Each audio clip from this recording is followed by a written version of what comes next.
this computer. Hi everyone, it's Grant Abbott speaking, and I wanted to thank you all for making this session. Seems to be a big thing. There was an article that was written a couple of weeks ago by Bryce Figgett from DBA Lawyers talking about SMSF Wills and BDBNs and how, SMSF Wills, you can't necessarily say they're better than BDNs. At the end of the day, that they are BDBNs. And so there seems a lot of talk around nomenclature, but what I do is just give you a straight session today, just on the truth and what we're doing and where it's at. And I'm even going to show you what I believe is the weirdest BDBN I've ever seen. And that's out of the recent Court of Appeal decision in Western Australia's Supreme Court, which is now being moved to the High Court. Again, whether the SIS regulations, the SIS Act, actually apply to binding death benefit nominations for SMSFs. And of course, I don't know why it's gone to the High Court, but doesn't seem to be the point there anyway, because they're mainly made for retail industry funds.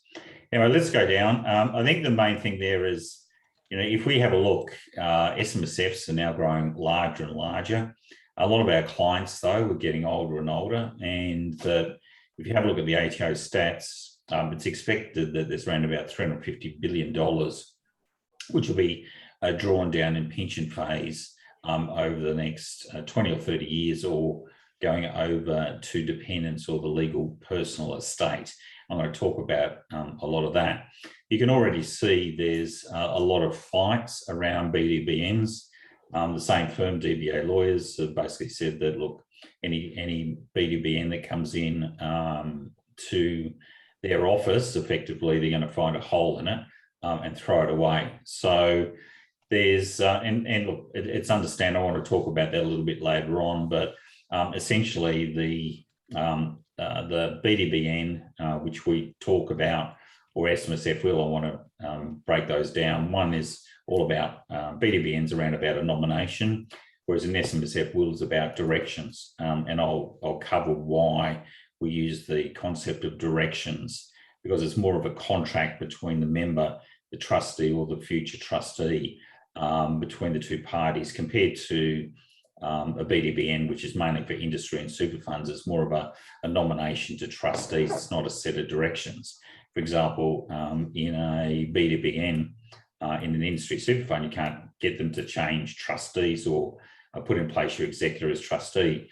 Whereas the same even in a BDBN, I've never seen one on foot in Australia around that. But as soon as you go to SMSF Will, because you're doing a contractual set of documentation and directions, you can basically put in a whole lot of criteria. And I'm going to go through the 6 criteria that you want as a very minimum in an SMSF Will. But anyway, the main thing is that much the same as there's a huge impetus in family provisions litigation.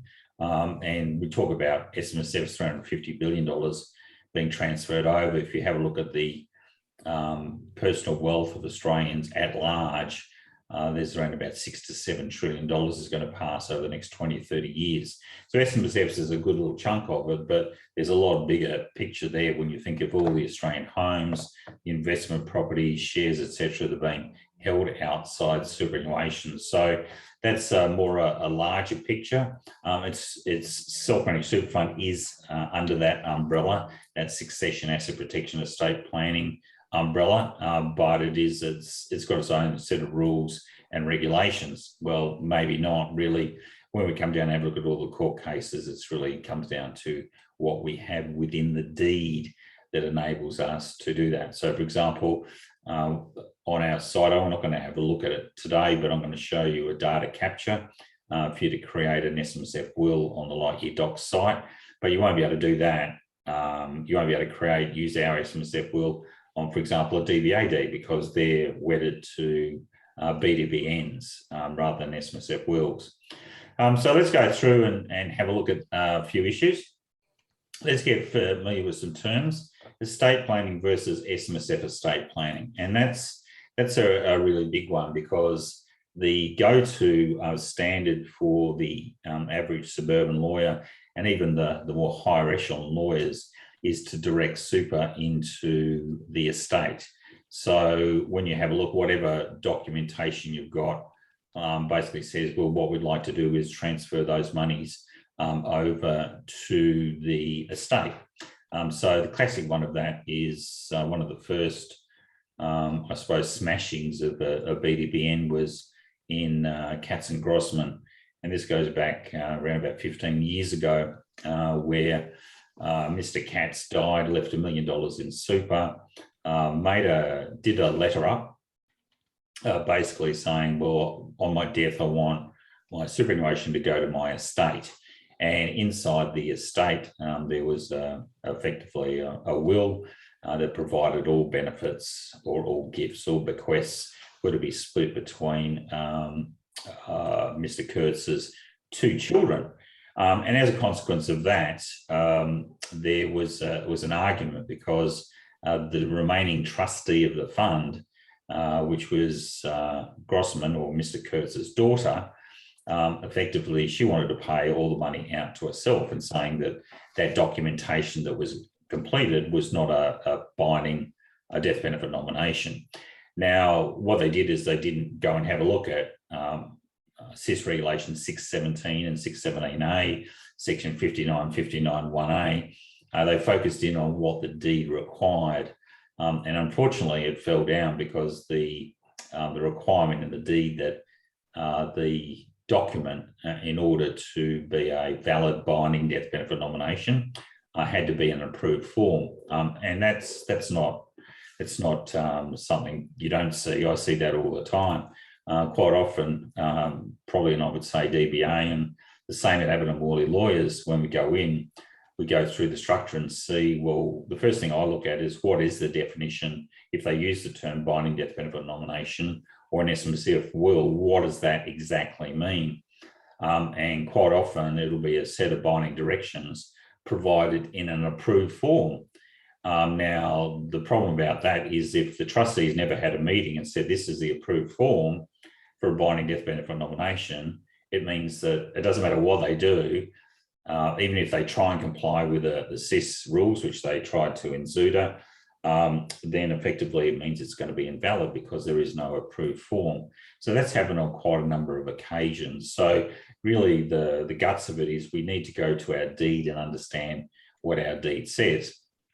But getting back and segue back to where we started is the traditional amount is that, actually, if I go back to Katz and Grossman in that instance, what happened is that the BDBN obviously was invalid, and it meant that the monies, $1 million, was left inside the fund, and that it was, having a read of the deed, if there was no binding death benefit nomination, it was up to the discretion of the trustee, and it's pretty obvious that Grossman paid it all out to herself, and more importantly, kick sand in the face of the son, is that the estate actually had to pay the legal and the litigation fees. So it was one of the first cases that came out as a BDBN, and sort of really, it made me start to think is that when SATA came out and Donovan is that really, and the Commissioner's guidelines saying that effectively it's the governing deed that creates it.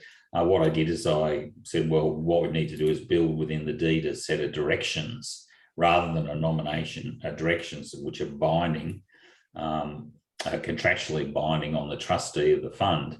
And then we need to keep that away from this binding death benefit nomination, which is more a industry or retail fund point of view. For example, you can't go to your client and say, okay, well, one of the benefits of an SMSF is you can do a BDBN, when they can say, well, hold on, I can do that in a retail industry funds, when they're quite separate beasts altogether. So I came up with the nomenclature in, I think it was about 2008.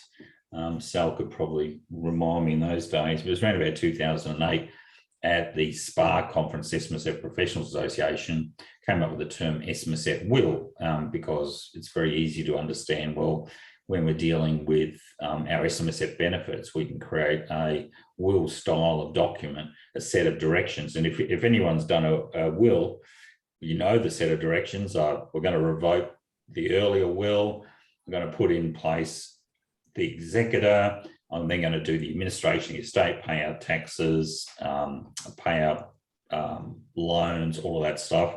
Then I'm going to go down to gifts. Then I'm going to go down into setting in place amounts of money or percentages of my estate, and then go down and do testamentary trusts if need be. So there's a logical process of directions that apply in a will.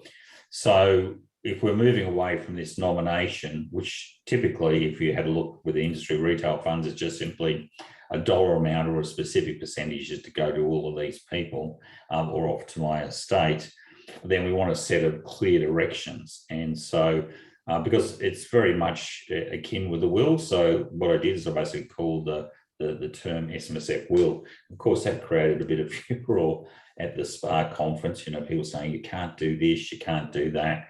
And really since that time, it's proven, you know, 1,000 times over that really there's nothing to prevent you calling it an SMSF Will.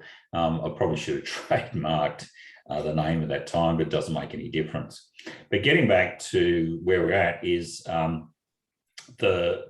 our SMSF estate planning, particularly with the pernicious use by lawyers these days of family provisions claims. Effectively, what we want to do is my philosophy always is to see if we can look after the family of the deceased member directly out of the superannuation fund. And I'm going to cover a couple of reasons on that. The first thing is that if I build a set of tools for that, so the easiest way, and I'm going to just go through that one, if I build a pension and then that pension has a reversionary, so it goes from myself to my spouse, then that is automatic. So as soon as I pass away, death certificate, if you're an administrator, you'll then simply change the name on that pension and it'll effectively go over to the next person. So it's an automatic transfer. That's fantastic because that's never going to be caught up in a family provisions claim, because on death, the deceased member's benefits cease. Does that make sense? So if you've got for a pension, if you've got an auto reversion pension, the deceased member's pension entitlement ceases at the time of death and it automatically transfers over to the next member. So it could, for example, go from myself to my spouse and then can go to my children, because all children are adult, otherwise are all treated as effectively dependents under the SIS Act. So the sole purpose test allows us to make payments to dependents or LPRs. So that's the only way we've got. So if you make it to dependents, remember from the SIS Act, and we don't want to get caught up in tax yet, but if we pay it from the SIS Act, they can go out to our children, can go out to our spouse, go out to anyone else who might be a financial dependent as well. So that's pretty important. And when we go down there, with the exception of New South Wales and the notional estate, and I'll cover that a bit later when we have a look at Kelly's case, that money there that's going direct out of the estate, that's protected from a family provisions claim. So automatically it doesn't matter with a pension anyway, because that property just goes like that.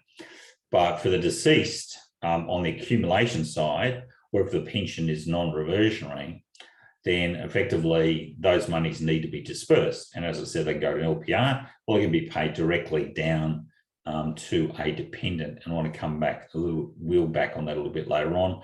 But the key thing there is that it's not subject to family provisions claim, unless potentially it is New South Wales.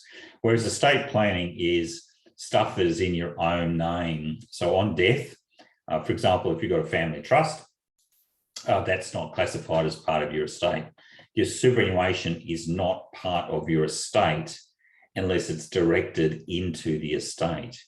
When you sit on the estate, it's obviously going to be shares in a bucket company, shares in a trustee company inside your SMSF or your trustee company. It's going to be shares in your trading company. It's going to be, motor vehicles you own personally, clothes you own personally, jewelry, also includes any other wealth, cash, assets such as investment properties, the family home, unless it's jointly owned. If it's jointly owned, it passes to the survivor, obviously. But whatever's left over, you obviously look at your will, and your will's got that process, a set of directions that contractually binds the executor, or by way of equity, binds the executor as what is required to be done. Now, if the executor doesn't complete that, then obviously there's an equitable action against the executor for not fulfilling their duties and responsibilities. So we've got two completely different, but once we go over to the estate, anything that goes through the will, obviously we're subject to a family provisions claim, and that's going to be more and more the case. So the will and the SMSF will, much the same actually. It's funny when you have a look at it, because most of you probably just had a look at binding death benefit nomination. It's like, well, it's I'm going to put a certain percentage here and there. No one ever thinks about, well, what happens if, both people die together? So the concept of the youngest being the one to survive doesn't apply in terms of super. So a will has a set of binding directions as to what's to happen in terms of that document, and importantly sets down a set of binding directions and process and procedures and administration for the executor. Likewise, an SMSF will sets down a set of binding directions for the SMSF trustee to implement. And I'll talk a little bit later on, is that under the Abbott-Family deed, or the one that's available on Light Year Docs, what we do there is built within that SMSF will is the ability for the executor to be appointed as trustee of the fund or as director of the corporate trustee. So through that SMSF will, that document, you can actually lay that out. And you're not going to find that in a binding death benefit nomination, because it's a nomination as to money, not directions as to trustee. But really, at the end of the day, if you have a look at Katz and Grossman and all that, you want to make sure your executor is in there representing yourself.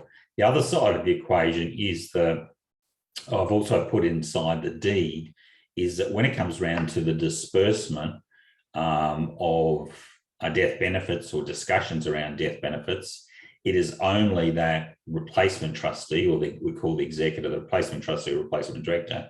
They're the only person who have a vote in terms of what is to transpire for that. So that if there is an SMSF will there, then obviously they have to make sure that they complete all of it. Now, unlike the will, where you've got an equitable action against the trustee, because we're doing everything inside the SIS Act, which is a Commonwealth Act and sits well and truly outside your succession acts and your states. Remember, federal law, if the Constitution allows, is always higher than state-based law. If there's a conflict, federal law always applies. So in this instance, though, because we're dealing with the SIS Act, my favourite section inside the SIS Act is Section 9, which basically provides that the Commonwealth Criminal Code applies. So, for example, if I've got an SMSF will and the trustee or the remaining trustee, if I put in place, doesn't, for example, I might have my executor coming in. Can you imagine if the remaining director said, no, you're not allowed in, we're not going to let you do that? Then effectively that now puts the remaining directors in breach. And if it's been done with a fraudulent intent and they've profited out of it, then in effect there's a potential 5-year jail sentence. So unlike the will and the Succession Act, which has equitable teeth, recourse against it, when we start doing an SMSF will, that set of directions that must be followed, they have not only huge teeth in terms of recovery for loss or damages, but also huge teeth in the potential of having a criminal complaint, which we've seen. A death benefit pension, I think most of you are pretty well aware of that. The best one is obviously the auto reversionary, because it goes from, say, myself then to my spouse, and that's automatic. And you really want to do that, because as soon as you do that, it then falls completely out of family provisions claims. there's no drama about what's going on. You can leave it to your adult children, but obviously if they're adult children, they're not disabled, they can't take it as a income stream, but they can take a commutation payment from it, which is a lump sum. That falls out of the pension, not from the accumulation side. On the other side, a death benefit lump sum, essentially there would be any amount that's sitting in the accumulation account.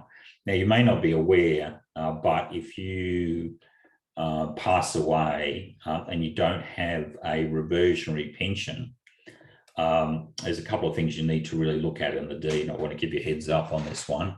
The first thing is get your deed out and have a look at what happens when a member dies. Quite often, probably around about 90% of the deeds that I see is the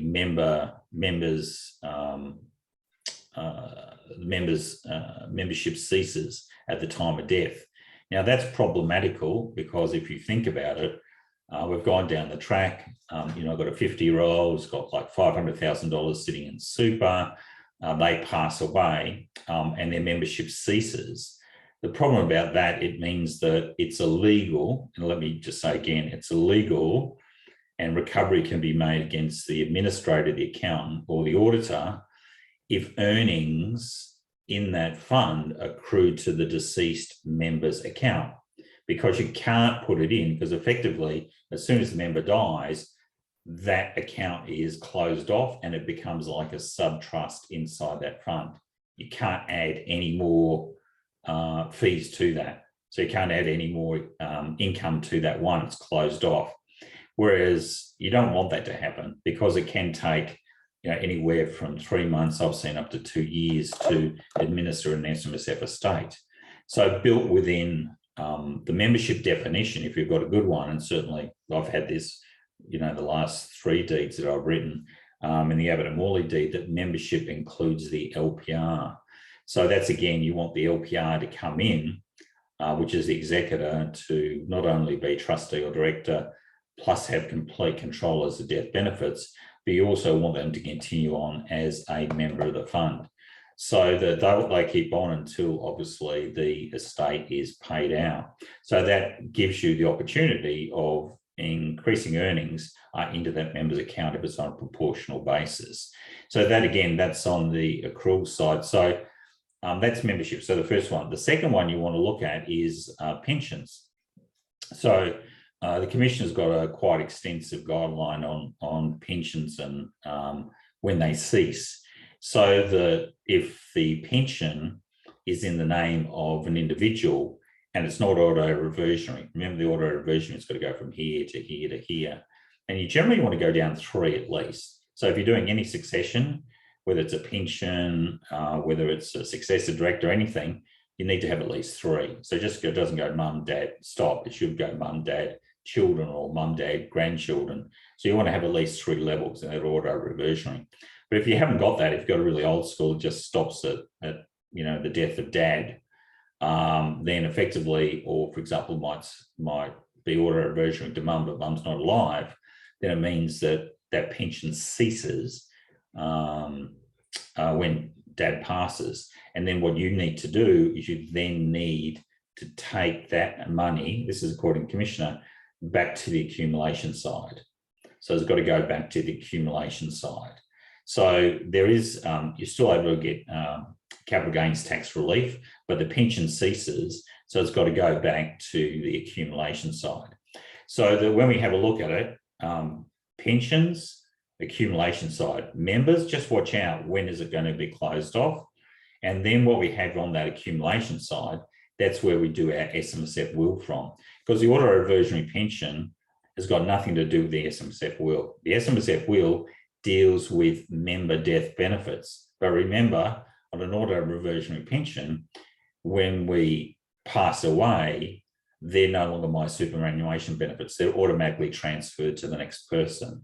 So an SMSF Will can only ever deal with accumulation and can only ever deal with obviously pensions that don't have auto-reversionary. I have seen some people or some lawyers say that you should have a BDBN. Again, I hate that, but a BDBN that overrides an existing pension, which at law, it might sound good, but that's in breach of the Corporations Act, because when the member originally starts that pension with the trustee and whoever's advised them on it, there's been it on the understanding that it's going to go from one person to the next to the next. You can't just cut a pension midstream and not have any financial consequences. I talked about a nominated pension versus reversionary. I just want to raise these three so you have a good understanding. So the first one is a testamentary trust.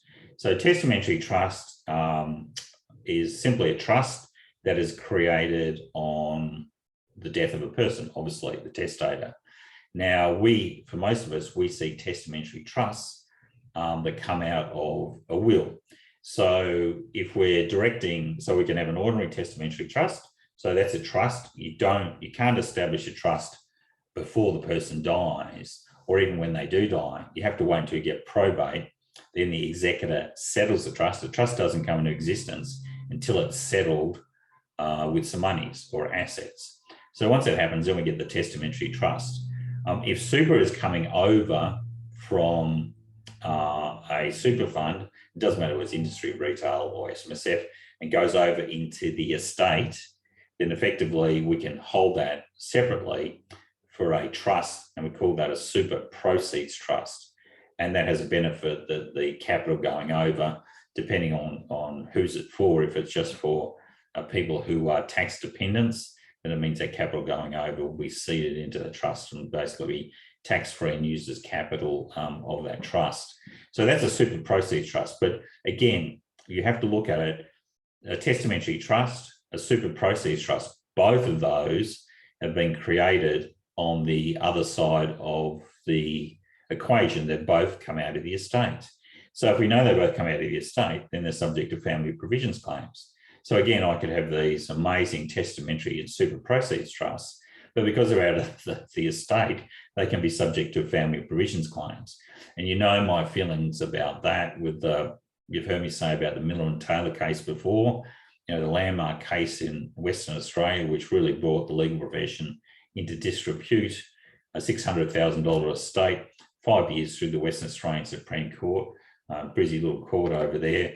And then by the time they got to the final adjudication, where the judges started to look through who needed to be really provided for the $600,000 estate in the WIP, the work in progress, there was already $520,000 in legal fees. So, at the end of the day, the beneficiaries missed out. And the worst thing you want is that generally where you've got, when you're creating a testamentary trust, you either want it optional or automatic. Now, for some kids or some adults or spouses, you might want to automatically, because they might be spendthrifts, drug addicts, alcoholics. They just might, you might even want to protect them from themselves in terms of future relationships. So in that instance, you might have an automatic testamentary trust compared to a voluntary one, which is one that's based on the consent of the beneficiary. Whereas if you've got an automatic one, then you're stuck. You actually have to set up that trust. You can't not do it because that's required of probate. Again, otherwise there's going to be equitable relief.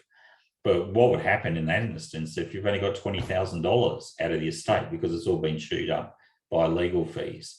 So testamentary trusts and all that are great, but again, might be stuck with family provisions claims. On the other side of the coin, barring obviously New South Wales, where we pay a dependent out directly, and we're allowed to do that under the sole purpose test. And the SIS Act states that basically dependent is a child of the member. So as a consequence of that, we can pay that out directly, as I've said before, but we can put in terms a direction, again, much the same as we have a direction in our will that this money is to go into a testamentary trust. We can say exactly the same thing here. This money that's being left for this dependent is to go into this testamentary trust, specifically built for that person. So we're going to go in that, and that's more akin to, for example, a child maintenance trust. That's got to be for them, and if that trust vests, it's got to again be for them. You can have other beneficiaries, but essentially it's essentially for them. And we're actually doing a couple of child maintenance trusts at the moment at Abbott-Family.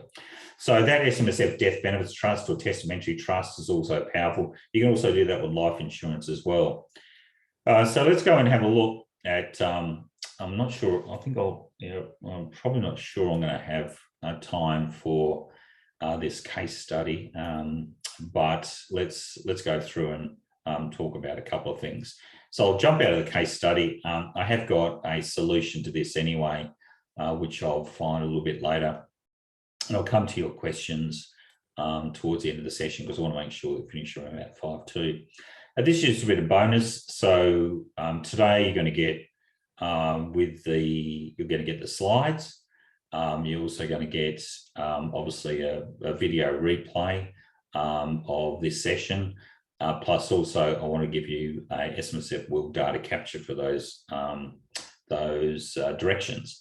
Also here you've got 9 steps as to what happens on the death of a member, specific ways of dealing with an SMSF estate. So that's crucial for all of you. I'm not going to go through that. That's part of the SPEPA course. I'm also reprising the SMSF Specialist Advisor course coming up. I think it'll probably be in May this year. So another 3 days you can have with me to go through all things SMSF. So it'll give you a great opportunity to look at everything again, and particularly now that we've got 6-member rule, building in those multi-generational funds, how to do that, leading member funds, so on and so forth. And in that, both the SPEPA and also in the SMSF Specialist course, you got this SMSF Estate Administration. I think one of the big areas that we really need to open ourselves up to is, again, you're not going to find this generally in a binding death benefit nomination, but again, if we have that ability to set in place a set of directions, then in that instance, what we want to do is we want to also have the ability that monies are only to go to our bloodline children, is not to go out. Again, the idea of having that SMSF Death Benefits Trust, when we build that testamentary trust and we've got distributions to the child, then we can make sure that beneficiaries out of that estate obviously don't include anyone who's not bloodline, which is crucial. The same thing as we can have premise there that death benefits can't be paid out outside of bloodline, except if there is no bloodline allowed. So the more you get involved in this whole structuring to keep it pretty tight around the bloodline, you're going to get a lot higher engagement rate from your clients. Who controls, and I think this is pretty important. Let's go and have a look. Who controls the process on death? The first thing is really most of you need to ensure, and you'll find one of the directions that you'll have in our SMSF Will, I can't attest to anyone else's, or BDBNs for that matter, I just know my own really well and had a look at a whole lot of others, is that you want to make sure that you're the administrator to the SMSF estate. So if you go back here, there's 9 processes to go through. That's quite a lot of work. So you want to be make sure that you are nominated as the administrator of the deceased member's SMSF estate. So it's not some lawyer who's probably got no idea about SMSF. If you've built this SMSF Will, within that is an ability to nominate. Now, there's 2 benefits out of that. Again, because this is a binding contract or binding set of directions, in effect, what will happen there is your position as the administrator is guaranteed. Well, it's not guaranteed because the future trustees might come in and say, okay, well, we don't like you, we're going to bounce you out and do whatever. Now, if they do that, though, by writing yourself in the deed, you're actually contractually, the trustee is contractually bound to you.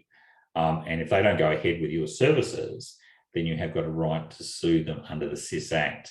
So it's not under contract. Again, this is why it's great to have these set of directions. It's actually based on the SMSF Will, which becomes part of the governing rules of the fund. And if they're breached by current or future trustees, then any person who's aggrieved, yourself as the accountant or the administrator, have a right to sue for loss or damages as against that trustee.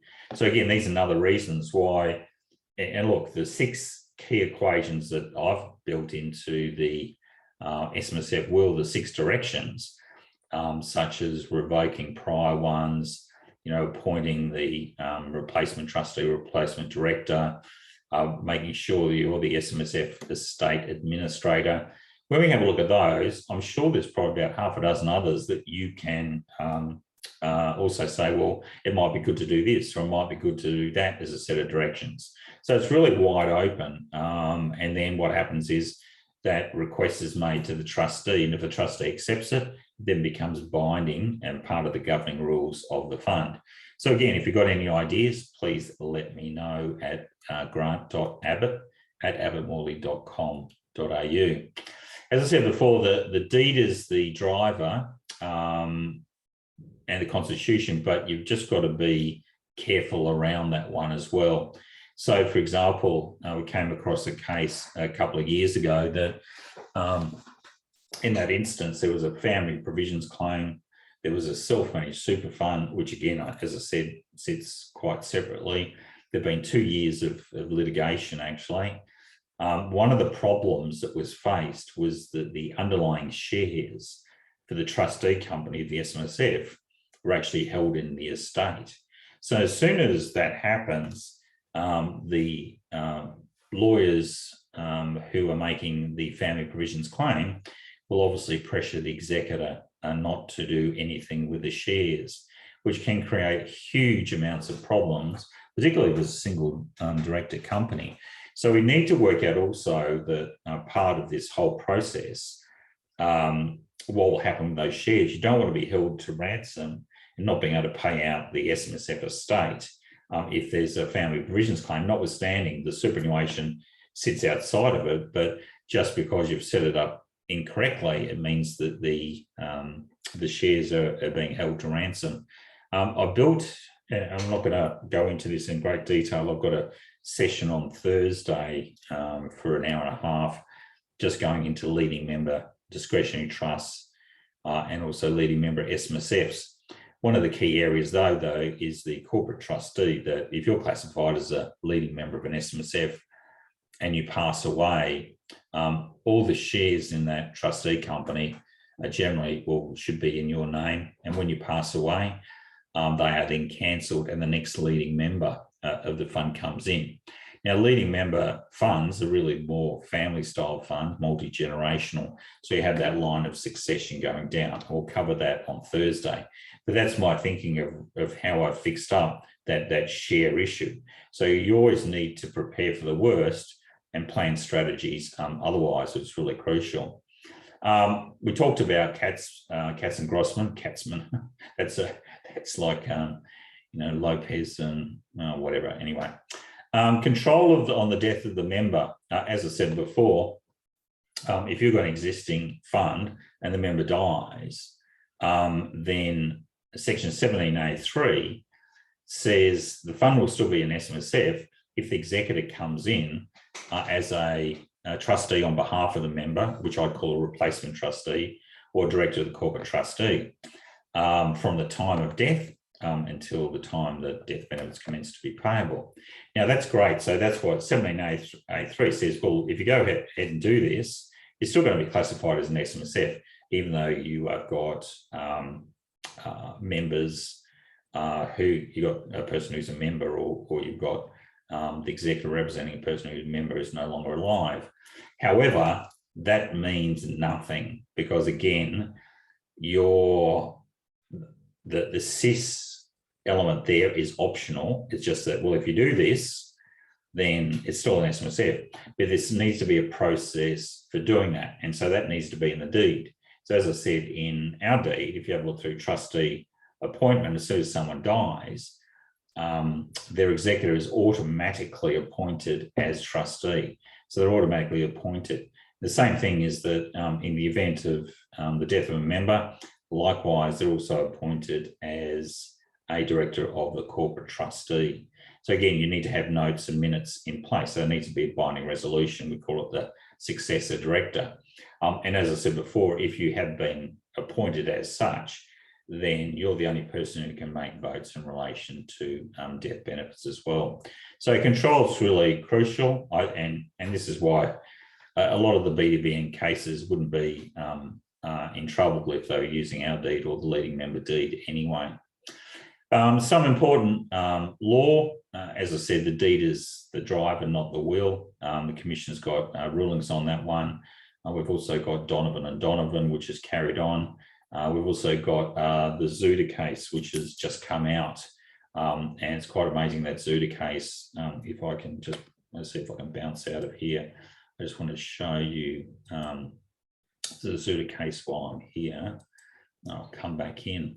So with the Zuda case, you can see here, it says Hill versus Zuda. It's a court of appeal. And actually, it's funny because the three judges there virtually begged the High Court to take over. But really, the argument at the end of the day was, I just want to take you down and show you.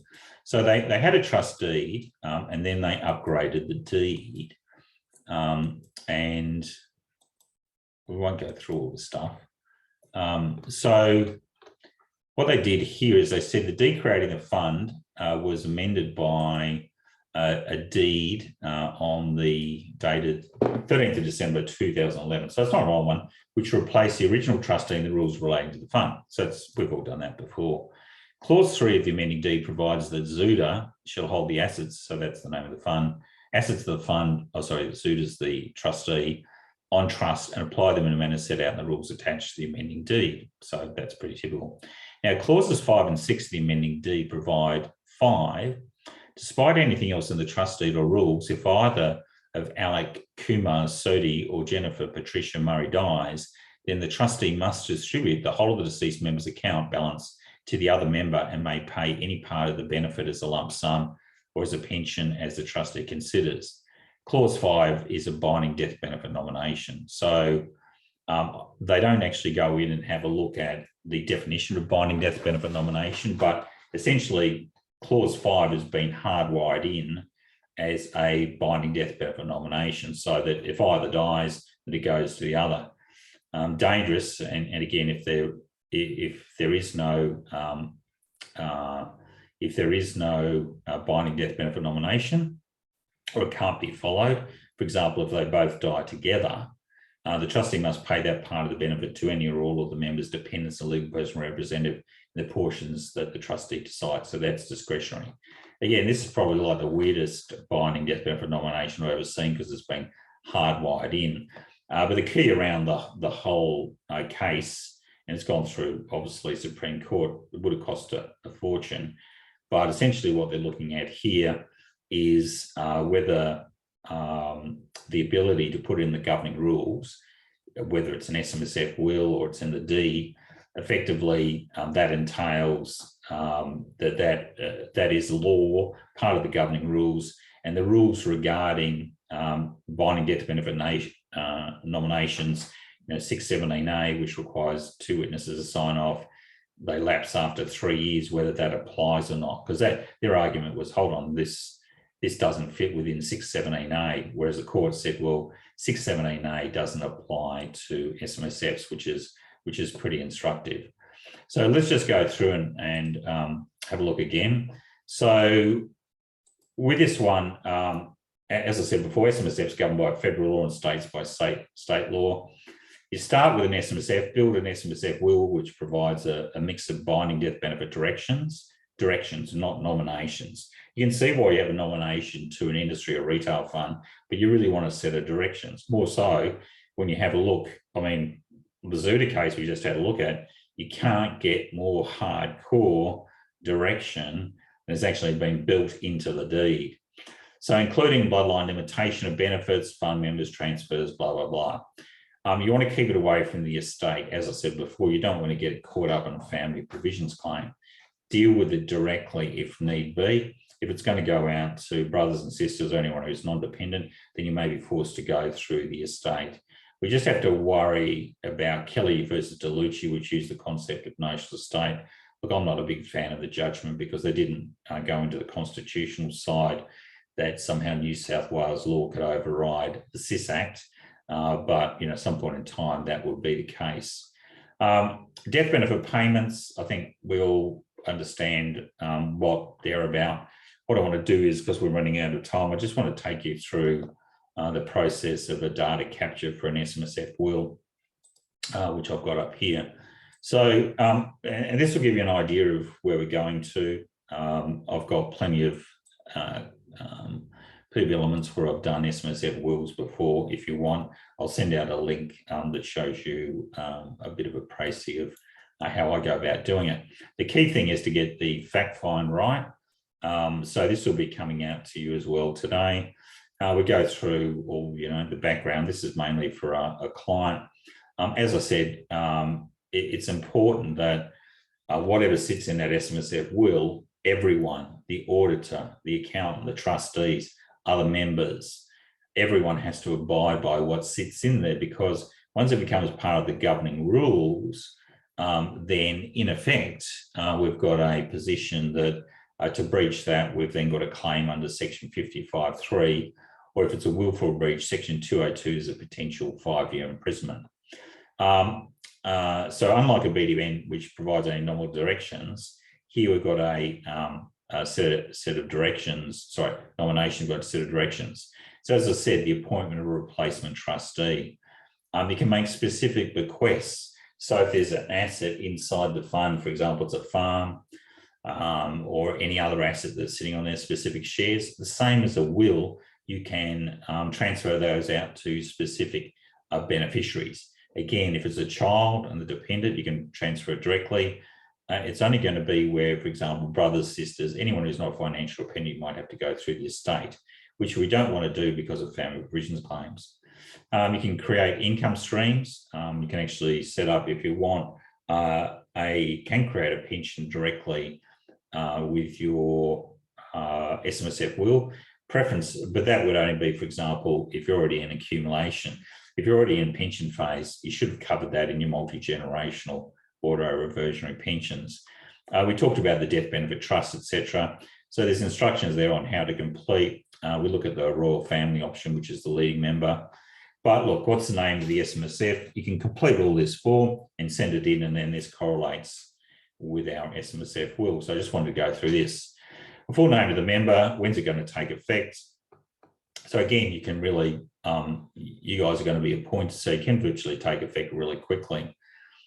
Is the trustee an individual, corporate? Again, there might be a lot of stuff that you can pre-fill in there for your client because they may not be aware. Just makes it a lot easier.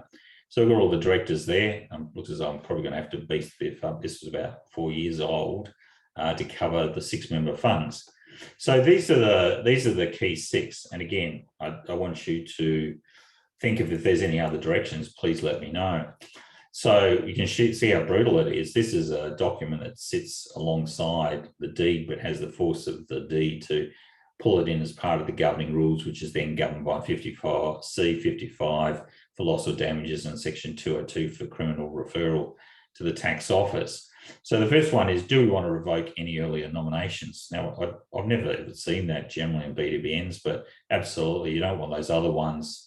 How do you know which one stands afoot if you haven't revoked the early one? Do you want a reversionary pension to take precedence? I would say always yes, mainly because I think if you say no, there's a potential there that you breach the Corporations Act. Do you want to appoint the executor as a replacement trustee? Yes, because remember, we want to have that control. We looked at that, provided, of course, that the deed allows, because if the deed doesn't provide that automatic appointment of the trustee, then it means the remaining people, so just stay in there. For example, Katz and Grossman, so the son and his sister were both, the sister was already in the fund, so she had really control.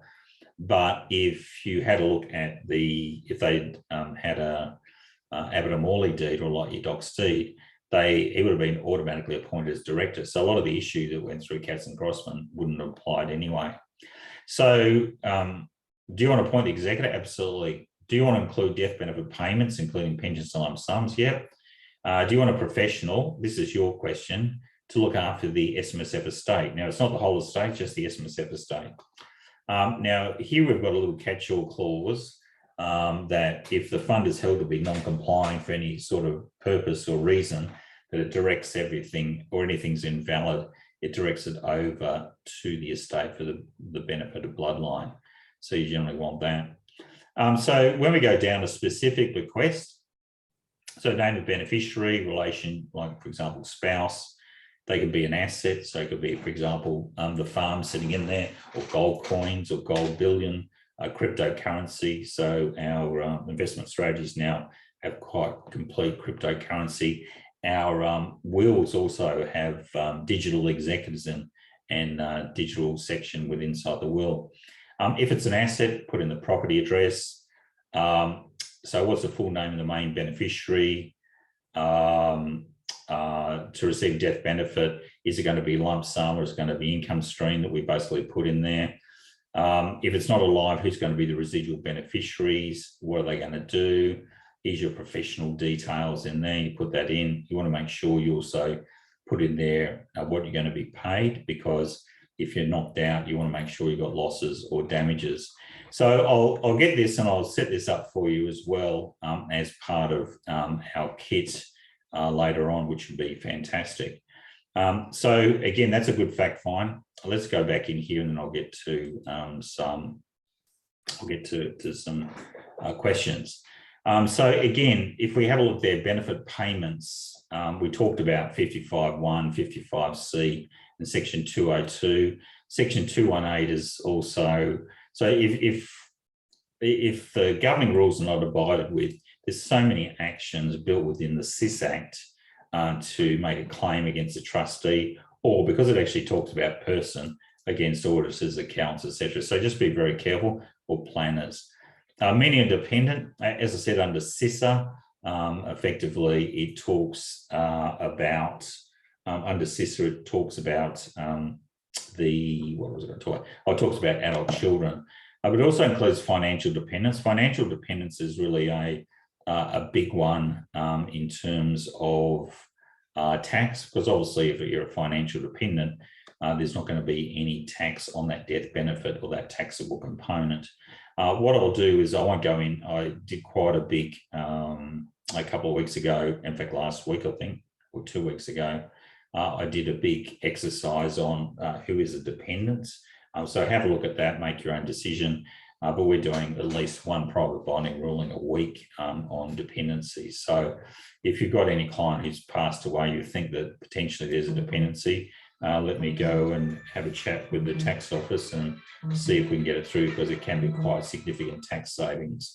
We've had some for children who've just been receiving university fees. They're living by themselves to held to be financially dependent, and grandkids with school fees as well. Meaning a legal personal representative has to be the executor. There was a pretty famous case. I think, did I have that up further? Yeah, Munro and Munro. In that case, what happened there, Mr. Munro, who was a solicitor, actually put in there the person who was to receive the superannuation was going to be the trustee of his deceased estate. Unfortunately, what happened, it needs to be the executor. The executor comes in and there's a trust later on. So it's held to be invalid, and that's a solicitor made the mistake. Many of LPR death benefits, we know, I just got to be careful there with death benefits. Passing assets out directly, it's okay, but you just got to be really careful about the way you do it, because there might be some tax issues. Meaning a pension, what is payment and what are the terms and conditions? So for example, you can run a pension, it goes from, let's say, dad, if it goes to second spouse and you want it to go over to the next children, you can make terms and conditions on that reversion so that it's non-commutable, and the maximum that can be taken down in any year is obviously could be like 10% or 20%. So it holds up the capital, because again, if it's non-commutable, that capital is not part of that second or that first reversionary. It's going to be held over for the second reversionary, which is pretty important. Estate planning, we won't need to go through a lot of that, but you can see in 302C, a tax-free component is tax-free to anyone, irrespective of whether you're a dependent or financial dependent. Taxable component, 17%.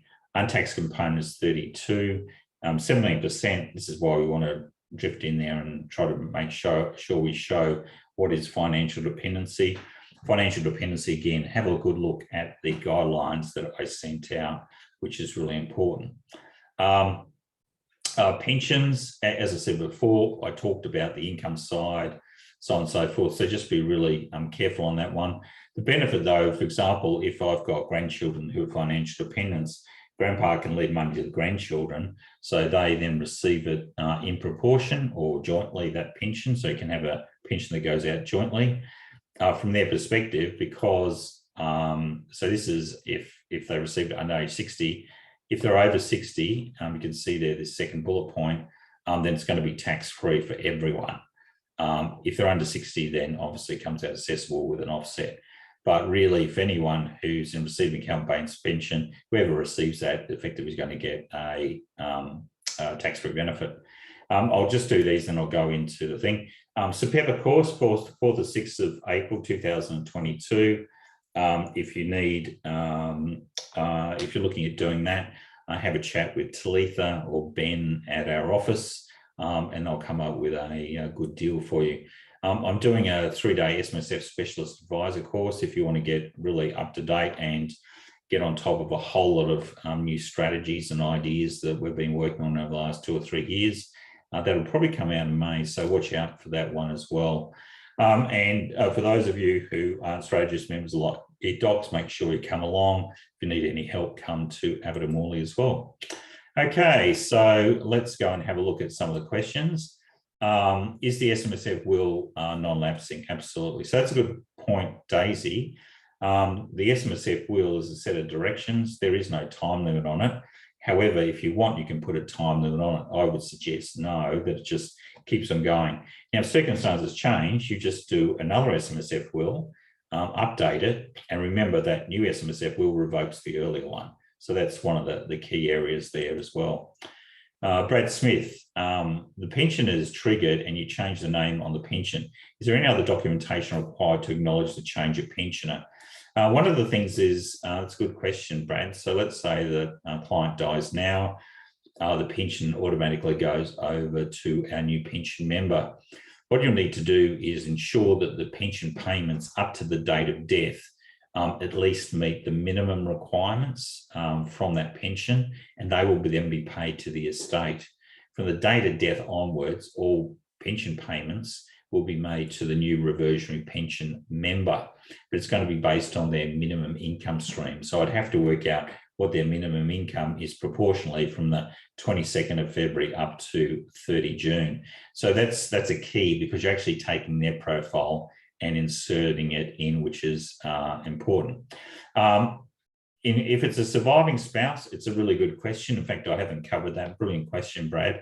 So that if I've got the surviving spouse there and they've already hit their transfer balance cap, then what happens is you've got a 12-month hiatus, as opposed to, for example, if I did a pension that goes from grandpa to the grandchildren, it's going to be caught up in their transfer balance cap, the same way if we've got a child to that extent. So if it's a spouse, it's going to be caught up, but within 12 months. So I've got 12 months to move what I want. So generally the strategy would be you can take their benefits. So what I would say is you take, and remember we talked about this, I think on Saturday, Brad, when I was doing work with your client, that we take their benefits back to the accumulation, and then mum, for example, would keep on the existing pension, because then that would be treated as her transfer balance cap for the remaining pension. So you just transfer whatever's in excess back to the accumulation, or depending on their age, you might actually want to pull it out within 12 months and set it into a family protection trust. Then we don't have to worry about that 17% rule, which is pretty important as well. So really good question. So what happens to the income earned between death and payout? That obviously, if you've got our deed, membership carries on until payout. So you just keep on that income. If go and check, Melissa, it's really easy. Just go and have a look at your membership clause and look for cessation of membership. And in there, if it ceases when the member dies, then what happens, that income has to go up into obviously the income for the whole fund. and has to be attributed to all the remaining alive members, not that member who's no longer part of that fund. Just be careful on that one. Sal, what's the process of LPR at a point where you have the death of the sole director member fund? We normally have to wait for authority, a big grant of probate for executive appointment. Sal, that's a really, in fact, that's an excellent question. What happens there is, as you quite rightly point out, you do have to wait for grant of probate for executive appointment, which might take a month or 2 months. An alternative is, you've heard me say this before, you could put place a successor director solution.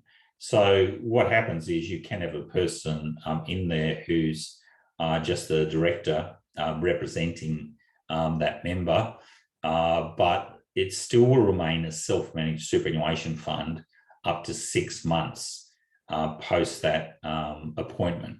So you just have to make sure that the executor comes in with that 6 months. So short-term successor director who may not be the executor, or alternatively would be better, the person who's going to be the executor do the successor director solution, and then what will happen is once they're appointed, they'll just slot in there straight away. So that's probably the best idea. So with the automatic appointment, now what you need to do is you need to have a binding resolution in place. So successor director with executor is the best place to go. I've also built a tie break into the Corps Act. So when you do, you don't want just a standard company, doesn't work, you need to have a special purpose. So in the Corps Act, what I've got there is that, and also in the deed, that if the executor is not appointed as a director of the corporate trustee within a period, I think, of 3 months, so you're trying to do a force fit there, then that corporate trustee is to be automatically removed as trustee of that fund. So it's a sloppy way of doing it, preferable to get that, as I said, successor director with the executor. John Stitt, nominate me as the administrator. My age is almost 66 years. What happens to the documents when I die or retire, sell my business? So that's a good point, is, John, you can actually nominate your firm, which is quite useful. You'll find with, for example, lawyers will do wills, and embedded within the wills is to do administration. And when they sell their business, there's not much lawyers can sell their business for, but there is value in that administration book. So maybe just put it for your firm if you want to sell that. Chen, can an SMSF will be amended easily? Absolutely. So, for example, I could do one now, and then if the client comes in, so the way it works, you build it on the system. A client comes in on Monday and says, I've had a big fight, want to change it. And all you do is you go back, relaunch the document in the LYD doc system. If you haven't jumped onto our new system, just let our team support at lightyeardocs.com.au know, or talitha@lightyeardocs.com.au, and they'll show you around. But what will happen is you just go in, change all the names, print it off, and then bang, you go out and sign that document. Harry, if a fund member doesn't have capacity, does that mean the modification of the deed or SMSF will cannot be completed as all members can't agree? Actually, that's a really good point, Harry. And again, if we go down to the leading member concept, what we need to make sure is that, for example, the person with the EPOA stands in their place as trustee. There was a case there last year, Harry, G versus G. This was in New South Wales. I think it was last year or the year before, where there was an ability of an EPOA to do a binding death benefit nomination or SMSF will. So that's probably another a button that I might put on to add set directions. Do you want the enduring power of attorney to change any features of your SMSF will? Otherwise, what will happen is that if the person hasn't got capacity, then they won't be able to do the SMSF will themselves. Can we have a copy of the slides? Yep, they'll be coming out this afternoon, so watch out for that. Can a life interest on property be left in a SMSF will? The better thing around that would be that if there is a property, I'm moving away from life interests anyway in a normal estate, because obviously they're subject to a family provisions claim. So my preference is to have a long-term lease based on the life of the remaining person if it's a couple, like mum and dad are staying in the property. You can do the same thing if there's a property built within that SMSF will. If that property then passes out, again, you've just got to be careful, of course, that if it goes out to related parties, just watch out for in-house assets test, which is you don't want to get that property caught up. But if it passes out from the super fund to an individual or goes into one of these SMSF testamentary trusts, then you can create a long-term lease on that, which would be fantastic. A couple more. Roddy, as part of the SMSF review, I have to recommend the leading member SMSF another doc. Is this the right approach? Absolutely. That's what I would do. I'll make sure you come on Thursday. I'll be going through all this and a lot more, particularly around the leading member, which I think is the crucial if you want to go down that family member fund. Alex, I would really like to attend the course on April 4th or 6th. The issue is, though, I'm zoomed out and lose concentration too quickly online unless I take earphones to the library. When is the next in-person course? Probably, Alex, that's good. I'll probably have one up here like I used to many years ago with the strategist group. I used to have sessions up here in the Sunshine Coast. So I'll look at probably doing that around about August. And what I'll do is I might even have, I'll combine bits and both of the SMSF and also this Pepper course. There's a Pepper course expected up here, probably at the Novotel sometime in August. Now we're out of August stuff. Anyway, I'm a bit over time. Sorry about that. But look, thank you very much for everyone coming. You'll get a video of this presentation. You'll get a copy of the PDF slides for you to have a look at. There's a couple of, there's quite a lot of detail in the slides. I will send out the SMSF Will data capture as well. And I'll probably send in I'll send a little video as well on how to complete the SMSF Will on the LYD doc side. And again, just we'll put out some information on the upcoming educational sessions. Anyway, thank you very much for coming. Great to see you. And I'll see you on Thursday for the leading member. And next week, we've got a really good session. I forget what it is, but just make sure you come to these Tuesday sessions. They're really groundbreaking. It's Grant Abbott signing off.